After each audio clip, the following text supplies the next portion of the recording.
கர்த்தரும் அருமை இரட்சகருமாயிருக்கிற இயேசு கிறிஸ்துவின் ஈடு இணையில்லா நாமத்தில் உங்கள் யாவருக்கும் என் அன்பின் வாழ்த்துக்களையும் ஸ்தோத்திரங்களையும் இந்த அருமையான வேளையிலே நான் தெரிவித்துக் கொள்கிறேன்.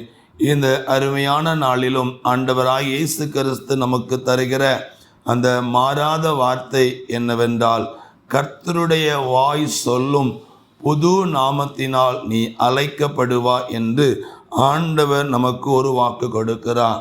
இதுவரைக்கும் நம்ம உலகத்தில் இருக்கிற நம்முடைய பெற்றோர்கள், உலகத்தில் இருக்கக்கூடிய நம்முடைய உறவுகள், இந்த உலகத்தார் உங்களை பார்த்து பல பெயர்களில் சொல்லி உங்களை அழைத்திருக்கலாம். பெற்றோர் உங்களுக்கு ஒரு பெயரிட்டு அழைத்திருப்பார்கள். அதே போல உங்களை சுற்றிருக்கிற ஜனங்கள் உங்களுக்கு ஒரு பெயர் வைத்திருப்பார்கள்.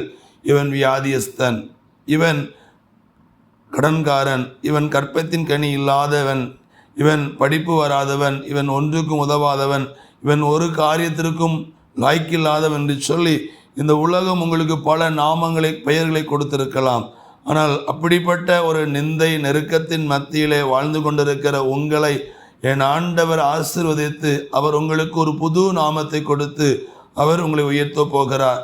யாக்கோபு என்ற ஒரு மனிதனை நாம் பார்க்க முடியும்.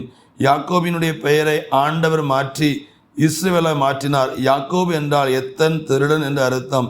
அப்படிப்பட்ட யாக்கோபை என் ஆண்டவர் இஸ்ரவேலாய் மாற்றி அவனுக்கு புது நாமத்தை கொடுத்து அவனை உயர்த்தினார். அதே போல இன்றைக்கும் இந்த வார்த்தையை கேட்டுக்கொண்டிருக்கிற உங்களுடைய வாழ்க்கை என்ன நிலைமையில் உங்களை இந்த உலகம் எப்படி பெயரிட்டு அழைத்து உங்களை வேதனைப்படுத்தினாலும் அதன் மத்தியில் கர்த்தர் உங்களுக்கு ஒரு புது நாமத்தை கொடுத்து புதிய நன்மையினால் உங்களை நிரப்பி புதிய ஆசீர்வாதத்தினால் உங்களை ஆளுகை செய்து அவர் உயர்த்தி உங்களுக்கு ஒரு புது நாமத்தை கொடுத்து உங்களை வழிநடத்துவாராக.